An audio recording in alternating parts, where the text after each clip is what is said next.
eye patch, and we are big back with another finger.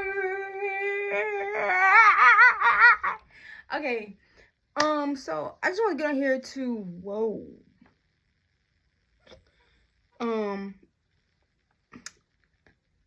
okay, I just wanted to get on here to quickly explain dialysis and like the process of going through treatment.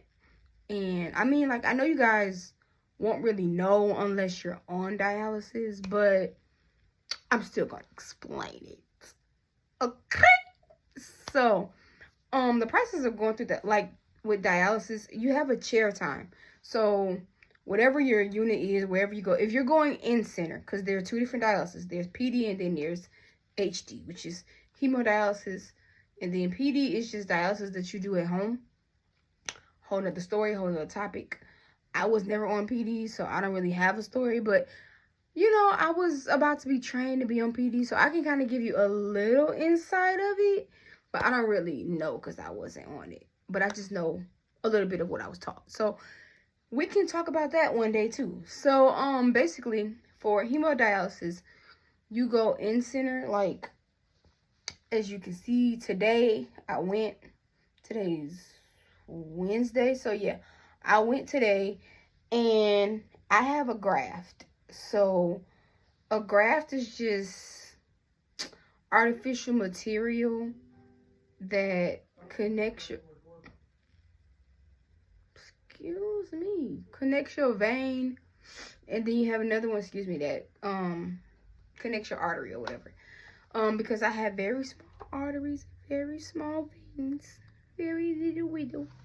So yeah, I needed a graft. A fistula is just using what you have, so your artery and your vein. But with my graft, they put needles in, one high, one low. That's how it goes. So basically, you go there, and when you walk in your clinic, the receptionist will let them know that you're there at the clinic for your chair time or whatever it may be. You run, well, I run 3.5 hours. Some people run 2.5. Some people run 4. Like, it just kind of depends. 4.5, I think some people run, but I think it just kind of depends on your weight, every all those things you gotta take into consideration. So for me, like I said, I run 3.5 hours. I have a graft, and they put the needles in the graft. But before they do that, you walk in the unit. I always say good morning to everybody because I go in about 10:45, 10:30ish. So I always say like good morning, how are y'all? Da da da. I go to my chair. So you go to your chair and you have a designated chair. Sometimes it's switch. It's just wherever you sit. You always gonna be in your section or whatever. So then you sit in your chair. I usually put my stuff down, and then I go back. I go to the scale. So you have to go to the scale to weigh yourself. You're gonna have a dry weight. So with your dry weight, that is your target weight. That's what you want to leave out at. That's what you want to be. That is going to change. Your dry weight is going to change throughout the whole process of dialysis. Like, I started at 97, like in the very beginning, and now I'm down to 91. And usually I leave under 91. I usually leave like 90 point something. Like today I left 90.7. Okay, so eventually it probably will drop some more. Like, your dry weight is going to drop, and then it can increase as well. So in my case, mine dropped and it increased. So like, mine increases when I either have too much fluid on me and they can't get it off all at one time. So like, I mean, like, I'm going weeks and weeks and weeks. I still have this large amount of fluid on me. That happens. Or if I'm having like a hard time on the machine, so like I'm passing out or I'm throwing up or my blood pressure is dropping super low, excuse me, or I'm super dizzy, like anything like that, my nurse practitioner will raise my dry weight. usually it doesn't stay like increased or anything. It goes back down.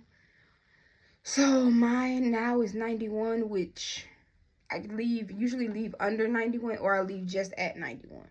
So again, you're gonna have a target weight, which is your dry weight. So that's just like if you have no fluid on you, like none whatsoever. So that'd be your dry weight. Everybody's target weight and dry weight is different because everybody weighs different. Like, you will find that in women, like my 90 looks different than a man's 90. Way different. You'd be surprised. And then so don't compare yourself to anybody that's in the center. That's dead. That ain't it. So the next thing is basically you weigh yourself. I tend to remember my weight, but they have little pieces of paper you can write it down. So then you write it down, you give it to the tech or the nurse, and then they do what they do. They input in the computer everything they gotta do. You're gonna sit in your chair. Once you sit in your chair, so yeah, side note, they clean the chairs and all that stuff. They do all that. So once you sit in your chair, they're gonna put the blood pressure cuff on you. They're gonna take your blood pressure. When I first started dialysis, my blood pressure was extremely high. Now it's normal. Well, normal for me. So everybody's normal is different too. Excuse me. Oh, excuse me. When you're on dialysis, everybody's normal is different, but high is high. So like, nobody's high is different. Everybody's high is the same high. So, just the normal pace of it. So now my blood pressure is regulated. So I'm not even on blood pressure medicine anymore. It's more so as needed if I just absolutely need it. Because what happens when I'm on the machine is that I can be doing good for 3 hours, but the last 30 minutes, my blood pressure drop. Or the last hour, my blood pressure drop. Or sometimes it's even happened within like the last 5 minutes, my blood pressure has dropped extremely low. So it's definitely good to listen to your medical team because they do know what they're talking about. I'm not a doctor. I'm not a nurse. I don't know. I'm just a patient. Okay. And another thing I suggest is that when you notice that your blood pressure is getting low as a dialysis patient, yell out, because you cannot fight through that. Because you have to remember that your blood is still getting cleaned, your toxins are still coming out, like things are still happening. You can't just try to fight through that because it's not gonna work. It fails every time. I know from experience. Okay. And then okay, so you run your time, which is for me is 3.5 hours. Some people is 2.5, but for 2.5 you're usually really small. And that's if you're coming to treatment, because there are a lot of patients that don't come to treatment. Like, they'll skip a lot, and then they'll come back a month later and be like, oh, I don't feel good. Well, you don't feel good because you're over fluid. And then not only that you're skipping, you come back a month, but you've been in and out the hospital. So I don't really understand that concept. I just feel like you might as well just come to the unit and get dialysis instead of getting admitted into the hospital to get dialysis, because either way you're gonna get dialysis. I don't know. I don't understand people's logic. Whole different thing. So yeah, you run your time. After you run your time, they're gonna do one blood pressure, and then they're gonna do, like, if your feet if you're, because you sit in a recliner, so if your feet are raised up, thank you, they're gonna do a blood pressure with your feet up and you sitting up, and then they're gonna put the legs down of the recliner, and then they're gonna take another one. If that's good, they're gonna take the blood pressure off. If it's not good, you're either gonna do a standing, or they're gonna just keep taking it over and over and over and over and over until it comes back normal. If it's low, they're gonna give you fluid. If it's high, they're gonna make you stand. So like, if it's high, they're gonna make you do a standing. If it's low, they're gonna give you fluid.